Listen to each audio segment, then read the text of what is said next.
Please be seated.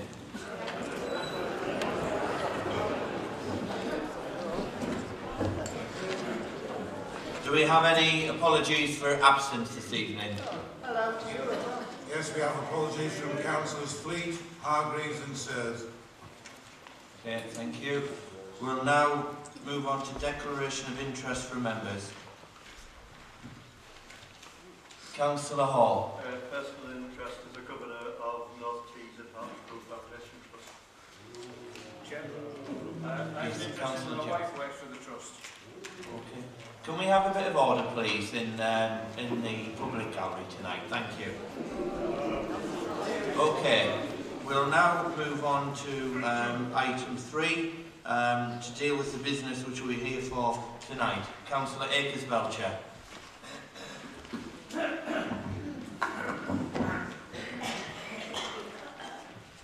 On Tuesday the 3rd of March I attended the cross-party meeting with Jeremy Hunt, the Secretary of State for Health. I have to say an important element to the meeting was it being truly cross-party and everyone in attendance participated and was able to relay their own concerns and articulate the strength of feeling of our residents and how we are determined to see the return of hospital services in Hartlepool. The meeting had been a long time coming, albeit the Secretary of State had said no on 2 occasions to the Council, but our MP secured the meeting.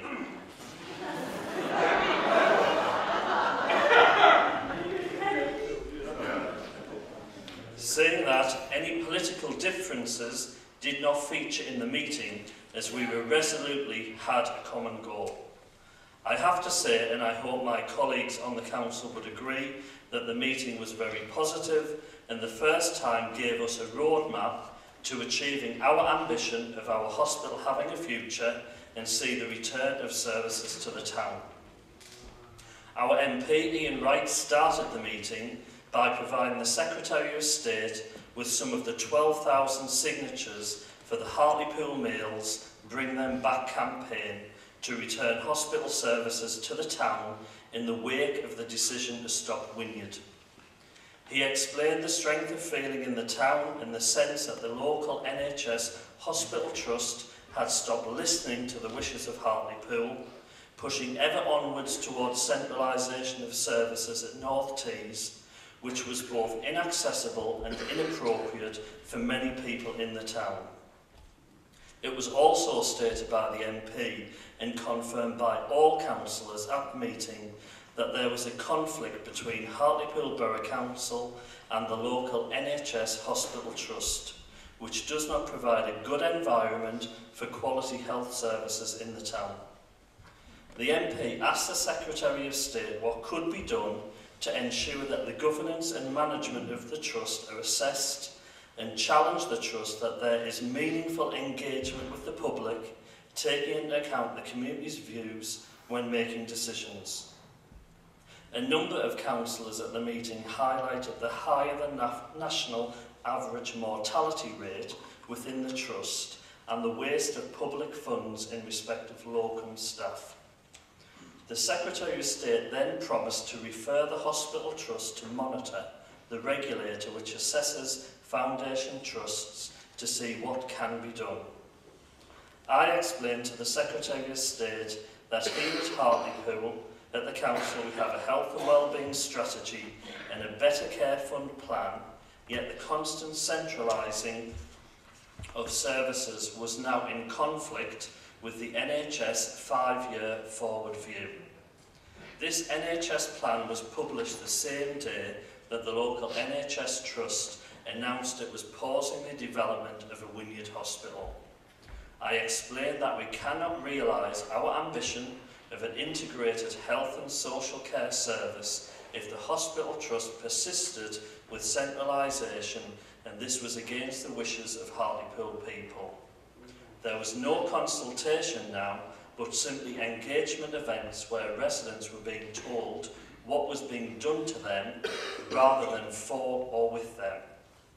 Essentially, we all agreed with the NHS 5-year forward view, which will ensure smaller district general hospitals, such as Hartlepool, shouldn't be closed or merged, but should provide services such as allowing GPs to set up in this hospital, sharing diagnostic services, and providing a much more coordinated and integrated approach.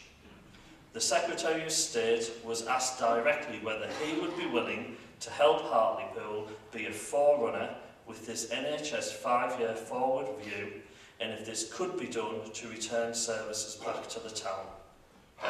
The Secretary of State essentially said yes, whilst it must be determined locally, we have a real opportunity to work with the Clinical Commissioning Group and develop a credible plan which would be a blueprint for local health services for the town, which integrates health and social care and ensures that people across the town have health services. And collectively, councillors confirmed this must be from the hospital site. The Secretary of State said the CCG, with the council, should be in the driving seat in commissioning services that are consistent with the 5-year forward view, and this should be a credible plan to be developed, put forward to NHS England, and he said they would be very much interested in working with the town and he would support it. Overall, I found it to be a positive meeting. We now have a real opportunity to work as a whole council in partnership with the Clinical Commissioning Group to develop that plan which will see the return of services to Hartlepool.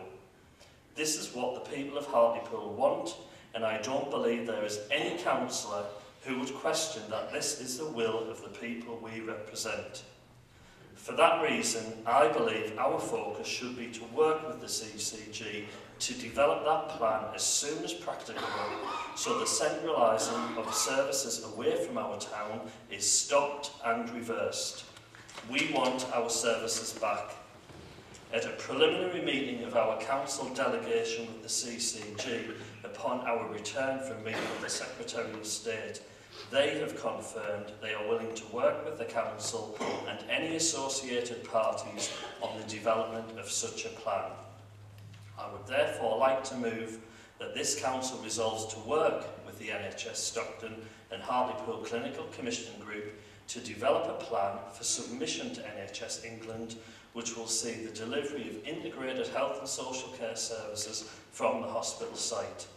I also move that the Council takes full responsibility for the associated consultation so it is meaningful and services are shaped according to the wishes of Hartlepool residents. Further to this, in the development of any plan, any joint committee should be and will be cross-party. Thank you. Councillor Brash. Thank you very much, Mr. Chairman. I mean, the first thing to say that the suggestion of creating a local health plan in conjunction with the CCG is a good one, and I absolutely support it in principle, and I think that's absolutely right and proper. So I would absolutely back that aspect of what Councillor Akers-Belcher has said this evening. However, I do think we have to seek clarity on a number of issues, and also think about how this proposal will be carried out in reality. Councillor Akers-Belcher talked about bringing services back to Hartlepool. That is what the campaign has been about throughout this process, the idea of bringing services back. That's absolutely integral, of course, because there is a question mark over the viability of University Hospital Hartlepool. If you strip too many services out, it stops being financially viable and issues come therein. Now, I would like, as a proposal tonight, to request that our Chief Solicitor, through his good offices and any external offices that he's required to look at, actually delivers to this council some formal legal advice, because my concern, as much as I accept the will of every member in this room and also the will of the Secretary of State, I'm concerned that any plan agreed with the CCG just simply wouldn't have the force of law to force or impose a reorganisation of services on the Foundation Trust that would bring the services back that we want. So I want to be absolutely clear. I do not want a situation where after all of this, it turns out that it was simply politically motivated hot air. We have to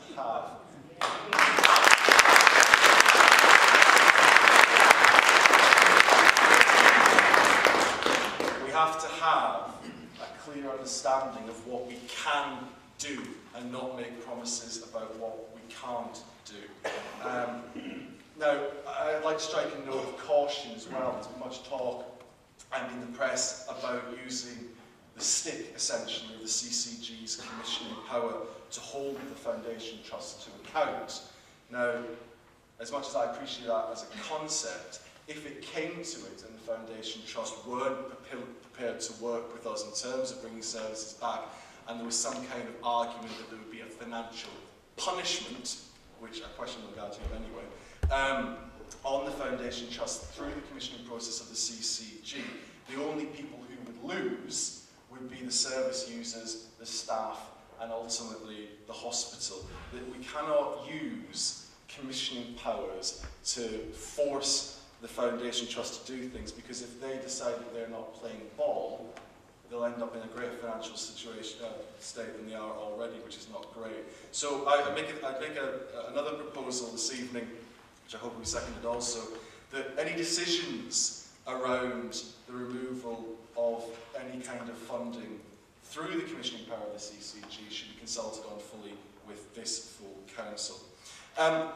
The Darcy report of 2006 into acute services in North Tees, I believe may offer a useful starting point for this discussion about our local health plan. Clearly it's several years old now, much of it will need updating, but certainly to start a discussion, I can't think of a better place. And in a further proposal, again from me, Mr. Chairman, I think we should actually extend an invitation to Lord Darcy to re-engage and review his original plan and bring it up to date and even lead the development of a new plan. Moreover,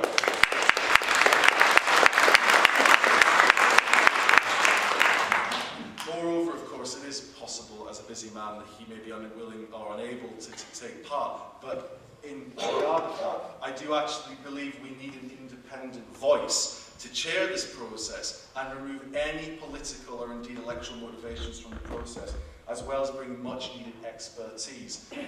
My ego doesn't extend to thinking I'm best placed to lead a review of a multifaceted and complex health system, and I rather hope no elected member will be so arrogant and misguided to think that they are. My fifth or fourth proposal, I can't remember which I'm up to, is that whatever the situation with Lord Darcy, that we appoint an independent chair with expertise in health matters to guide the development of our new local health plan in conjunction with the CCG and ourselves.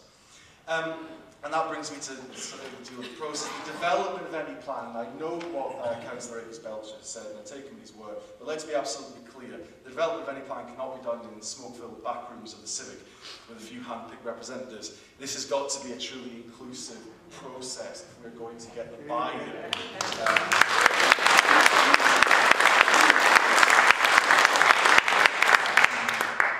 To get the buy-in from the people who matter most in all of this, which is the public. So my proposal would be that we should form, whatever you want to call it, a grant committee, a council working group, which is open to all members of the council and all representatives of the CCG and anybody else with expertise who needs to feed into the process. Which, and the personal favourite of mine, which meets outside of work hours and which includes the public in a venue that can incorporate them, and which of course is chaired by an independent person.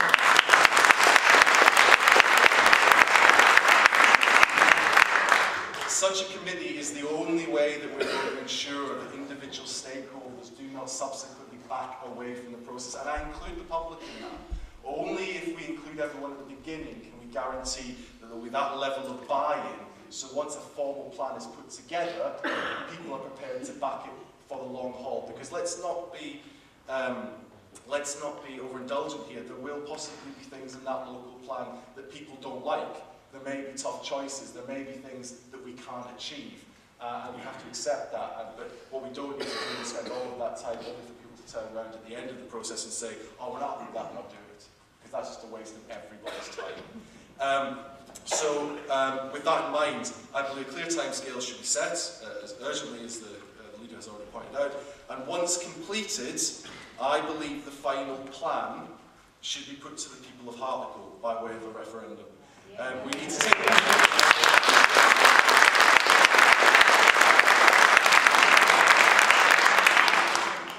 the people with us if we're going to restore confidence and give this process, this plan, this attempt to save our hospital, which I know every person on the stage and every person in the audience is engaged in. If it's going to have a mandate that no politician or bureaucrat can argue with, I can't think of a better way to do that. Following on to the other issues the Leader of the Council didn't touch on in his speech, I don't think, unless I missed it, was the fact that the Secretary of State has referred the leadership of the current Foundation Trust to monitor their regulator, a process which I thoroughly support. I believe, as a further proposal, we should work to submit further evidence to monitor, evidencing the current FT's leadership is not fit for purpose and must go. In all of this, I must come back to the fact that the Foundation Trust have let us down, and I believe that, that the fault of that lies squarely in Mr. Foster's office. The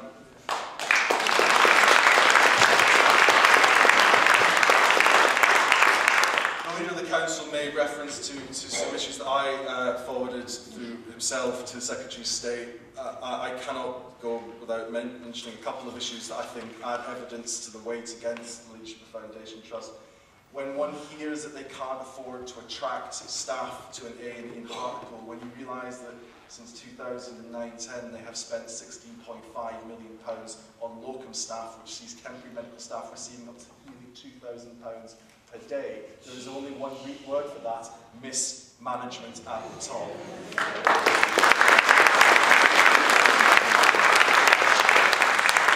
Indeed, Councillor Higgs-Belcher also mentioned the fact of the mortality rates in our hospital.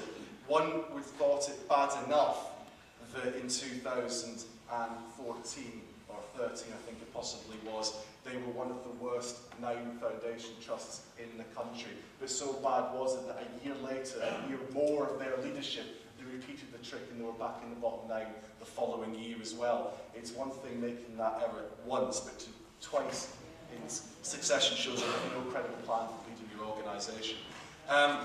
Which makes my final proposal this evening all the more important, Mr. Chairman.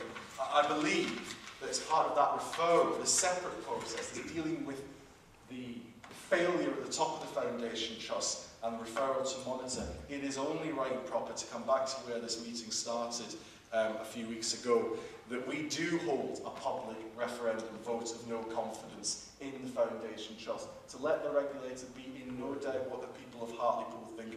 We do not have confidence in the leadership of the Foundation Trust, and they must go.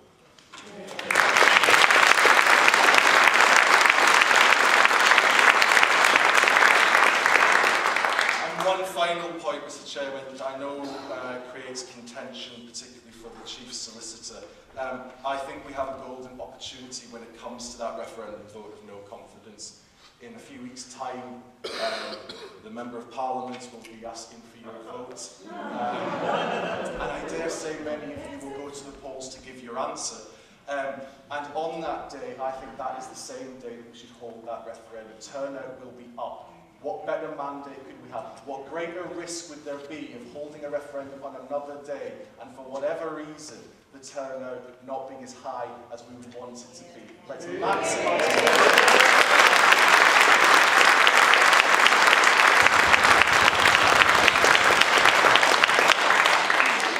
Mr. Chairman, I would propose that that referendum vote of no confidence take place on the 7th of May, the day of the general election. And if we need to count it the day after in order to allow our staff to be able to do it, then we can do that. We can count it 3 days after. We've done that in European elections in the past for obvious reasons. There could be no real excuse. As long as the votes are cast and eventually counted, then the will of the people of Hartlepool will be known. Thank you very much.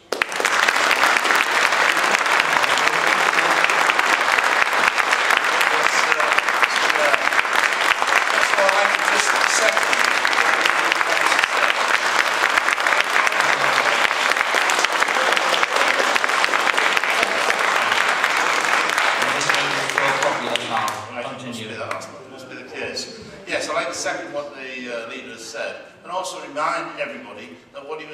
about was a multi-party approach, involving everybody. And yes, and I agree with about 80 or 90% what Councillor Bashir said, as will most people in this room, and especially on this side as well. But the point is, at the end of the day, we all want our services back. That's what the motion that the leader put forward was talking about. We want our services back. And the way to do it is have a united front. And I would urge my colleagues opposite to join us in that fight. And we want to say, and as regards to the referendum,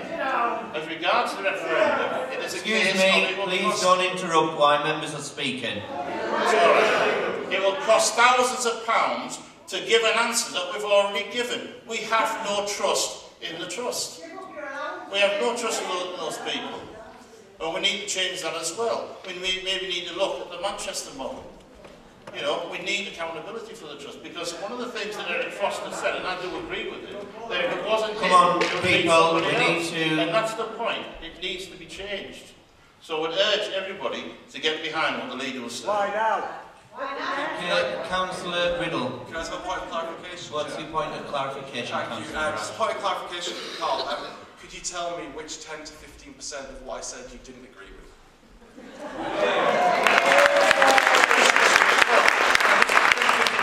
One is the referendum. We were already elected and we're carrying out our mission. And secondly, as you already know, Councillor Brash, the election process is already there. It is impossible, legally impossible, to do it on the same day. Come on, order, please. I'll bring in the solicitor as indicated. Chair, thank you. Obviously, there was copious reference to me in the reference from Councillor Brash on a number of points, which I will try to be brief and answer. First of all, the material point as regards the notice of motion and the reference to the clinical commissioning group. Yes, that is legally permissible. I think it's wise that I actually put something in writing for all council members in due course upon this particular matter, by which actually have a limitation of time really this evening. It has been mentioned actually very, very briefly, this is an evolving process. You probably have heard announcements of what's known now as the Manchester model, whereby the 10 local authorities within that kind of region are being charged basically with jointly commissioning services like you are discussing this evening. And that will be through actually the health and wellbeing boards. And reference was made to a council committee. The Health and Wellbeing Board actually is a council committee. It comprises a number of individuals, not simply council elected officers and members, but also a variety of individuals. And it has one of its key tasks, basically, influence over commissioning and investment decisions across health, public health and social care services to ensure integration and joint commissioning, particularly for those services being commissioned to provide to the most vulnerable people. So I think there's some scope there. The motion has been seconded, and obviously you will be proceeding upon that in due course.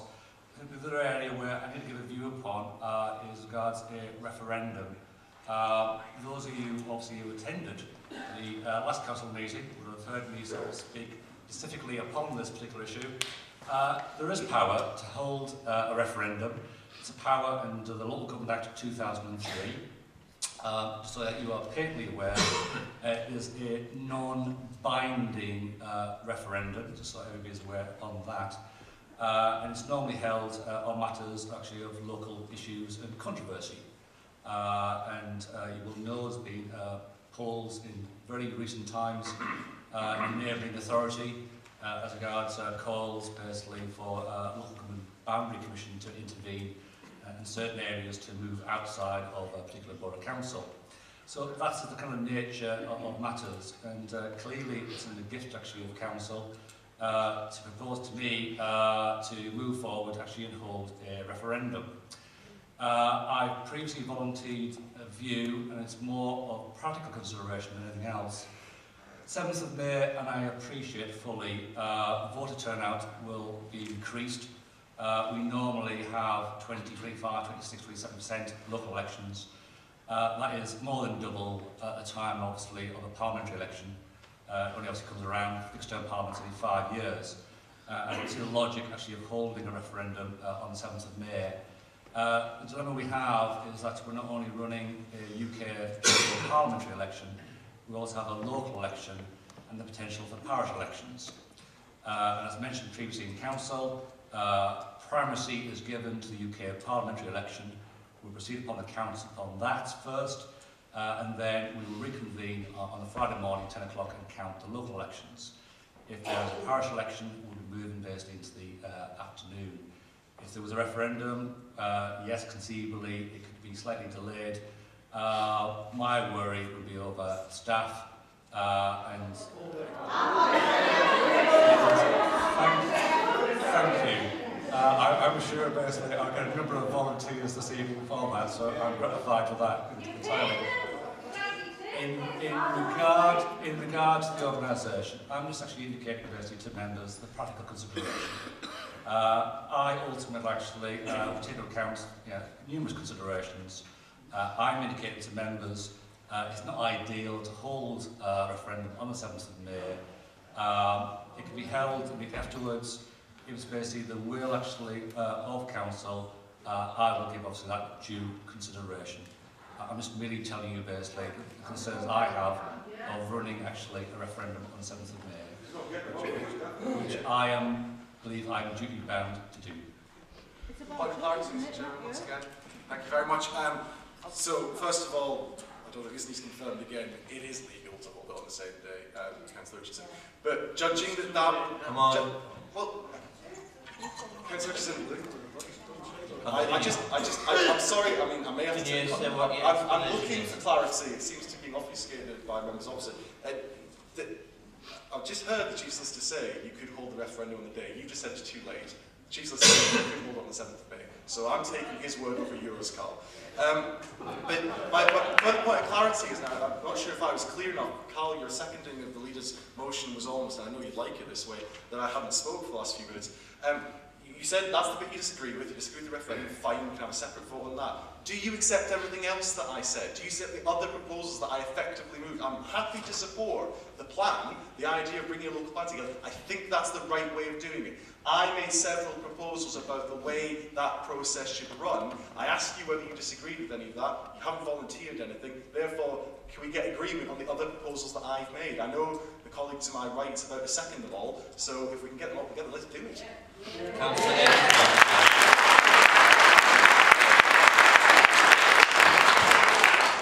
Thank you, Mr. Mayor. With regards to the resolution that I've moved, and I know there are aspects that Councillor Brash would like woven into that, what I don't want to do is to damage an opportunity of working with the clinical commissioning group. I'm quite happy, to accept those proposals, but it can't derail what we're trying to achieve in the plan. And I'm quite happy to accept them as a way forward, as part of the motion, to be built into that, but we must have regard that this is us working with the clinical commissioning group in order to develop the plan. And I'm quite happy for you to attend that first meeting so that we move forward on it. What we do have in front of us is an opportunity to work with the CCG, and they have already agreed that they will work with us on developing the plan. It has the backing, potentially, of the Secretary of State to get our services back, but I want to start that work now, and therefore I would not support a referendum that will tell us what we already know. Come on now, order. Chairman, I made the point to Councillor Richardson. I recognise the disagreement on the referendum vote of no confidence. That clearly will have to be voted on tonight, and the party opposite can vote in any way they see fit. But I'm just be absolute clarity that every other proposal I've made tonight has been accepted within Councillor Akers-Belcher's motion, which is excellent. The standing motion there goes forward. And you bet I'll be at the first meeting, because under my proposal, the first meeting will be a full meeting of this council. That's one of the proposals I made, in a room that can accommodate all of this public and the CCG.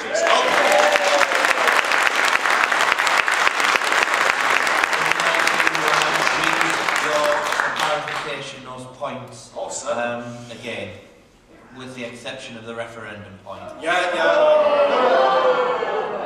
going to have the vote on the referendum secondly, obviously, and we all know how it's going to go. No, clearly... you can just read the point rather than making a speech, Councillor. I am not going to make a speech. I'm going to read the proposals one at a time without my usual fluff in between. My first proposal was to support the development of a local plan, exactly in line with what the leader said. My second proposal was to seek that legal advice. I understand that's now coming. It's in written form from the Chief Solicitor, which is excellent. My third proposal was that any decisions around commissioning power being used to withdraw funds from the Foundation Trust should be consulted upon with us at full council. I have no reason to think that the CCG wouldn't do it. They seem very willing to work with us. Proposal 4 was to extend an invitation to Lord Darcy to re-engage and review his original plan, to bring it up to date, and lead the development of a new plan. And my fifth proposal was an independent chair is appointed with expertise in health matters to guide the development of a new local health plan. My sixth proposal was that a grand committee is formed of all elected members and all members of the CCG and any other interested parties in a venue where the public can attend after work hours to ensure maximum participation. My seventh proposal was that a clear timescale should be set out, and once completed, the final plan should be put to the people of North Tees and Hartlepool, of Hartlepool by way of a joint referendum. And in that sense, we would have the backing of the people for any plan that we developed. I'll leave it at the last bit because that was about a vote of no confidence. Thank you, Chair.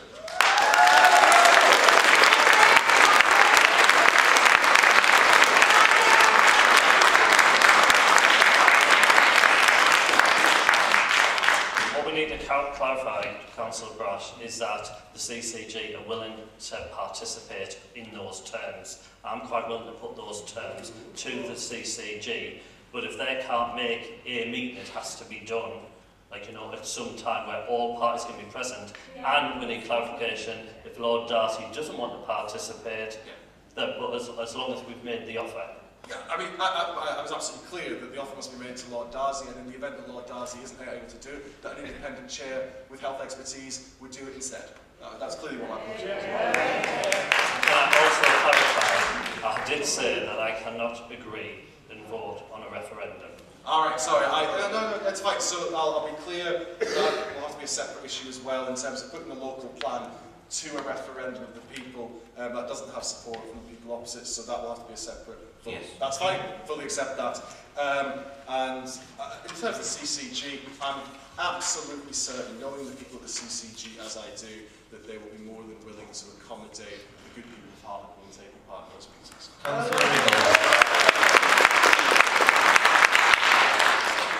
Thank you, Chair.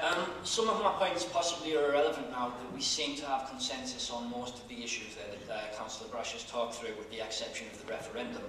I have to say, on that particular issue, I do find it frustrating that there does seem to be another unwillingness to go to a referendum situation to reflect the will of the people. That would be the second in recent weeks from the opposite.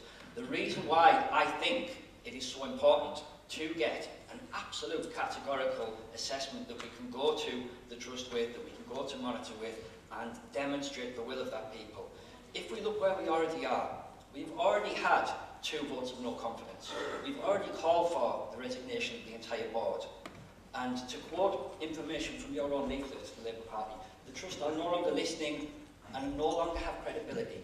Now, if there was an organisation that I had no confidence in, who I called for the sacking of, and I thought were no longer credible, I would not leave them in charge of my dog.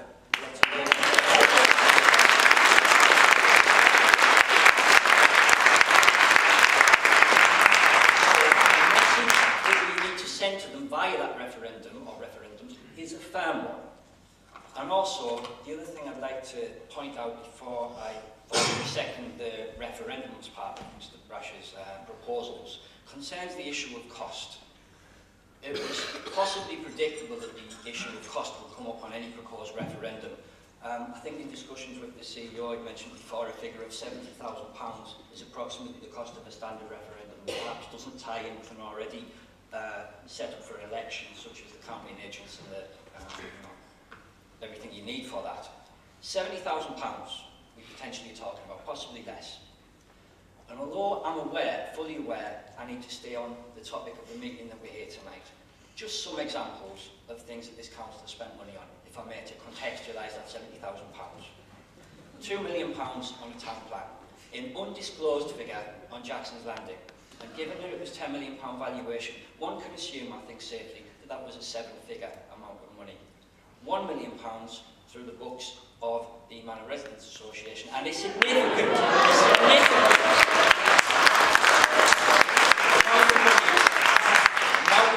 via a pay rise that was accepted by some members of this council. So just off the top of my head there, that's £4 million. Now you cannot put a price on the health of 90,000 people, but if you could, it would be a hell of a lot more than £70,000. So I second that.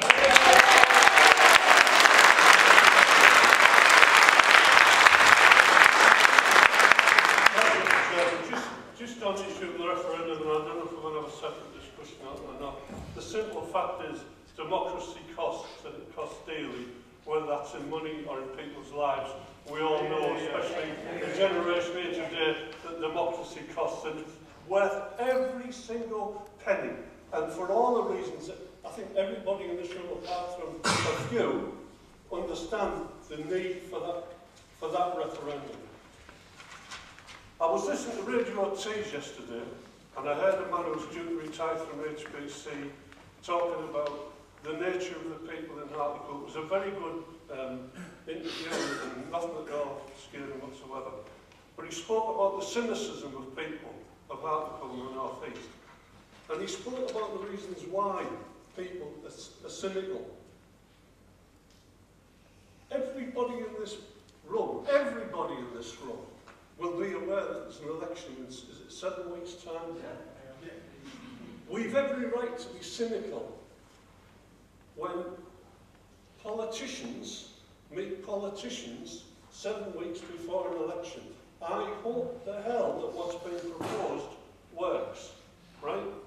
But the reality is, from where I'm coming from, for the last, I can't even think how many years, we've had opportunities to influence the PCT, and 2 chairs of those PCT were Labour Party members. We've certainly had the opportunity to influence the clinical commissioning group. The Health and Wellbeing Board's been mentioned. We've got a chair, who is a member of this council. We also understand have 2 members who are members of this council. And I used to be a member of that board.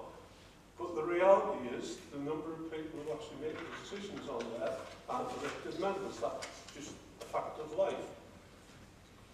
I think we've got to bear in mind that no matter what happens in May, whether the Labour Party win the general election or not, the chances are that Mr Hunt won't be there, because he'll probably get moved sideways. He seems a very capable, regardless of party politics, he seems a very capable minister, and I suspect he'll go far.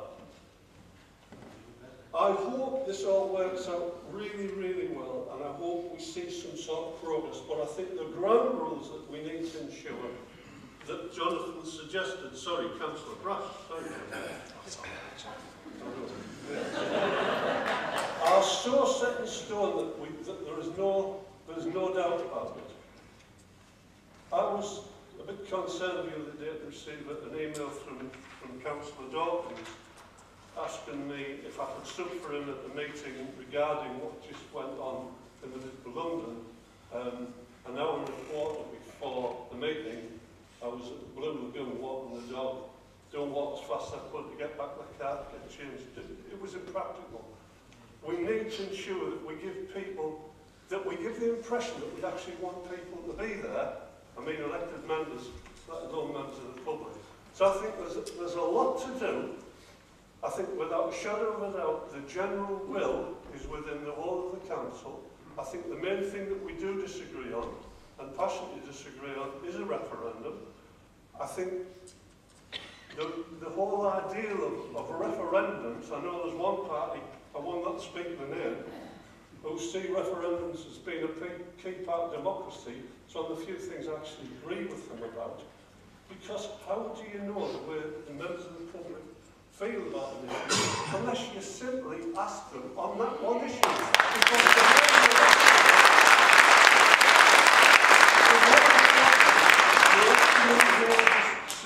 to vote on a whole raft of issues. So if you want a clear, precise lead from the people that put you where you are, you simply ask the question. And then, no matter what that reply is, yes or no, it's then our job to actually put in place the wishes of the people. That, to me, is the simple.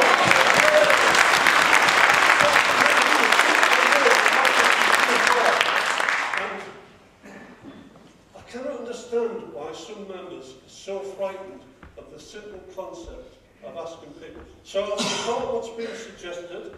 I will, although I'm leaving council in a few weeks, I will continue to work to see hospital services return to Hartlepool.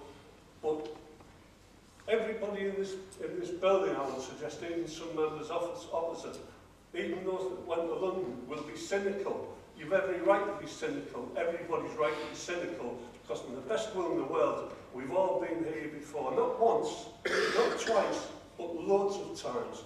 And that's why I think it's key that we have a referendum to send a message to everybody in this country that we have no faith whatsoever in the management of North Tees and the Hartlepool Trust. That is the most powerful message we can send to help us achieve what we want.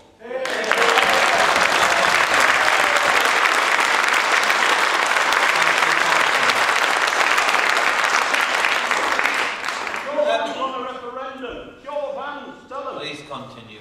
Thanks on the referendum.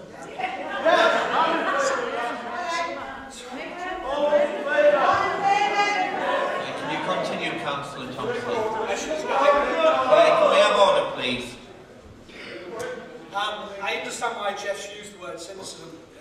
I was one of the people that attended the Jolly down to London, and I left that meeting quite enthusiastic and buoyant with optimism. Especially at the outset when Mr Hunt said that he would refer the Trust to monitor.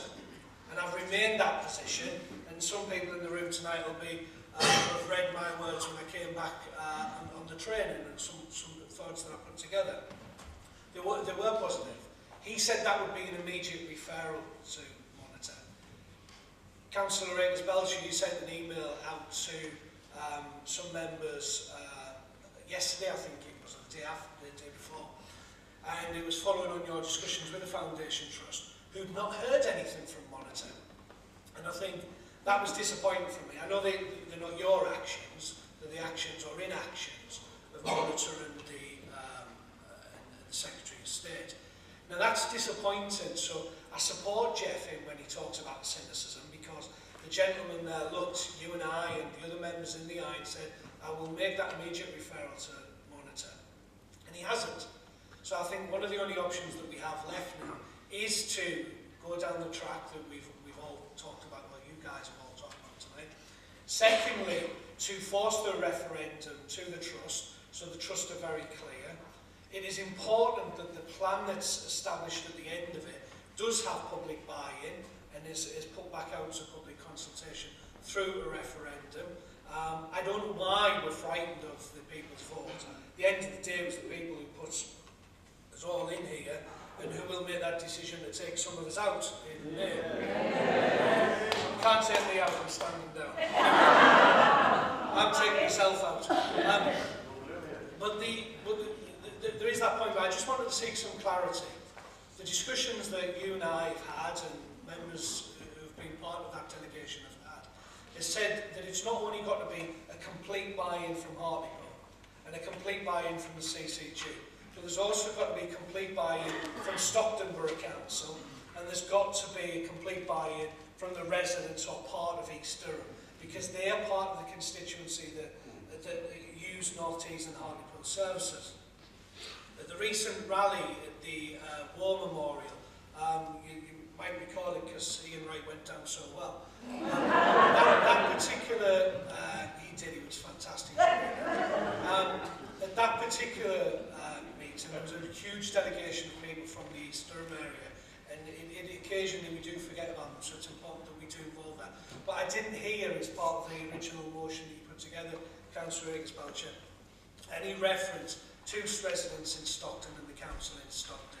It may be that I might have missed it, or residents in the East Durham area. And we've got to get that embedded in, because from what I recall of when Lord Darcy came up with his recommendation some time ago, Hartlepool residents were fairly happy with it, and it was the Stockton Borough Council that put the kibosh on it. So we don't want to go down that of leading these people in the town, 90,000 people, down the garden path of saying, we're going to make this happen, only for Stockton with the kibosh at the last day. So can I have some clarity on that, please? Yes, it was our meeting with the CCG that we had as a delegation when we went down to London.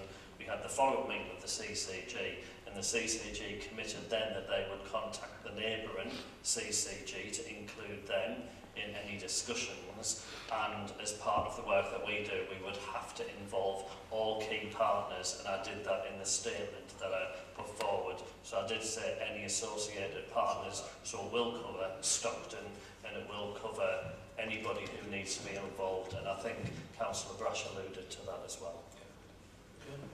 Thank you very much for that clarity. I think associated partners are going to be, you know, the man with his dog walking up the Mersey. But I'm glad we've got some clarity on that, because it has to be a complete line. Thank you.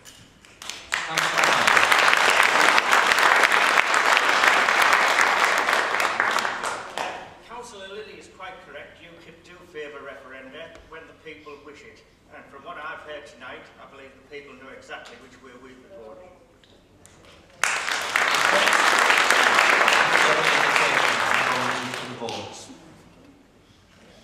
No? Okay, we'll take the first motion by Councillor Akers-Belcher with the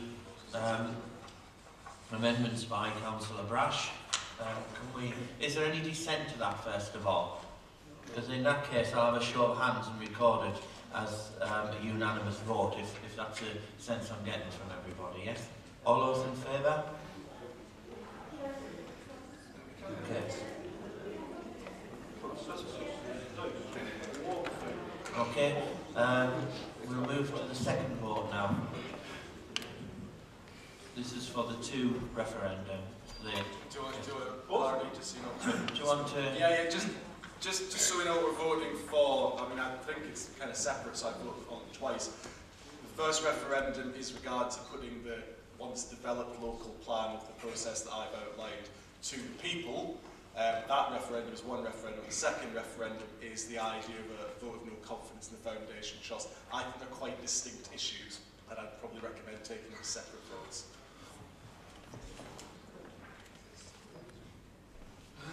Seconded.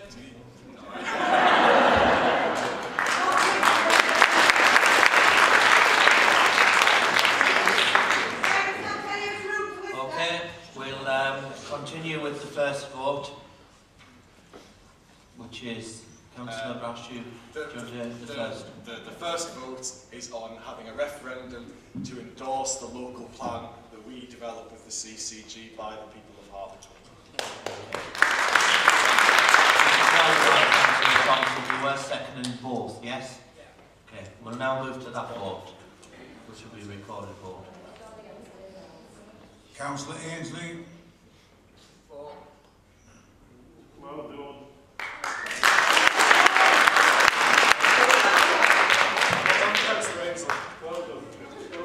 Councillor Christopher Akers-Belcher. Councillor Stephen Akers-Belcher. Councillor Atkinson. Councillor Barclay. Councillor Beck.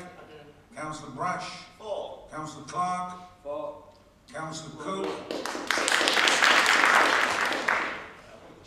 Councillor Cranny. Against.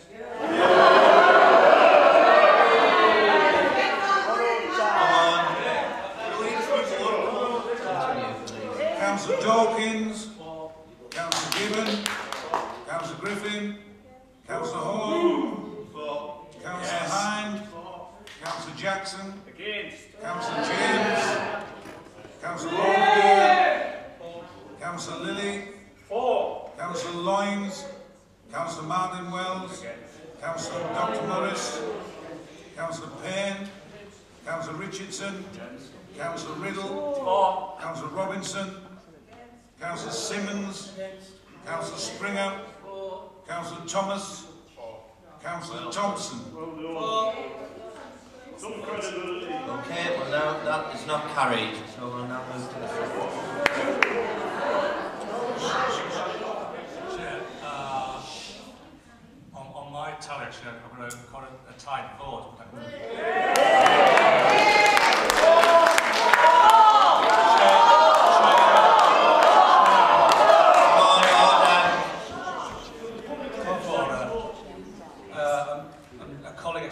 Service, I think she's also actually coordinating a vote, and it's normally in council meetings like across to them just to clarify that vote.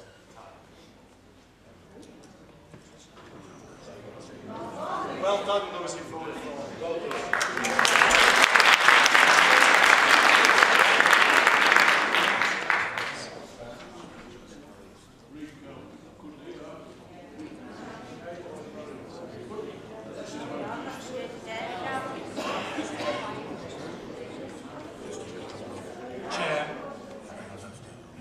Chair, I took actually as 15-15, so therefore it rests on that base actually with a chair's second and casting. It's casting vote, you can. Okay, I vote against.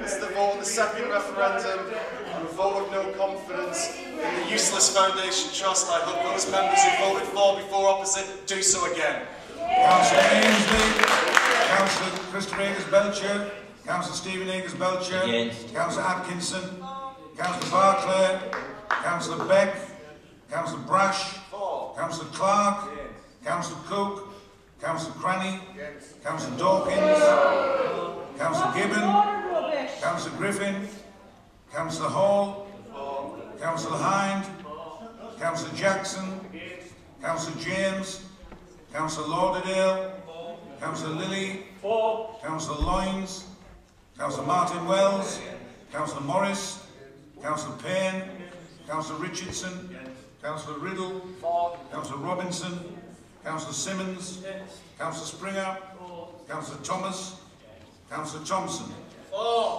The